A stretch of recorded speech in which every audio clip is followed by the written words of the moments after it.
তামিম ইকবাল বিসিবির সভাপতি হবার পর থেকেই ব্যাপক উন্নয়ন হইতাছে বাংলাদেশের ক্রিকেটে। এবার এসপি দলের জার্সিটা হুবহু বানাইছে সাউথ আফ্রিকার মতো। কেউ বলবো না যে এটা বাংলাদেশের এসপি দল।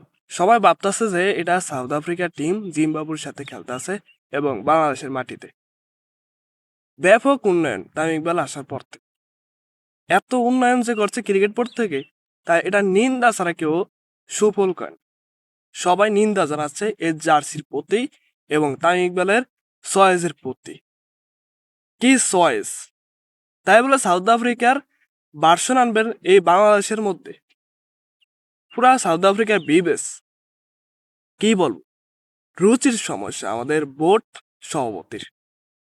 বোর্ড সভাপতি বলছে যে আমাদের অফিসিয়ালি টিম বাস থাকবে, এখনো সেই বাস চোখে দেখলাম না। অন্যের বাস দিয়েই যাতায়াত করতেছে ক্রিকেটাররা। এখনো সেই সুফল পাচ্ছে না বাংলাদেশের ক্রিকেটাররা। কথাই বলে কিন্তু কাজ নেই, কাজ করতেই পারে না এই তামিম ইকবাল। বলছে যে স্টেডিয়ামের ছাউনি দিব, এখনো ছাউনির নামগন্ধই নেই। আমাদের বোর্ড সভাপতি বলছে। এই হচ্ছে তামিম ইকবালের কাজকর্ম। এসপি দলের জার্সিটা কেমন আপনারা বলবেন, নাকি নিন্দা জানাচ্ছেন নাকি সুফল?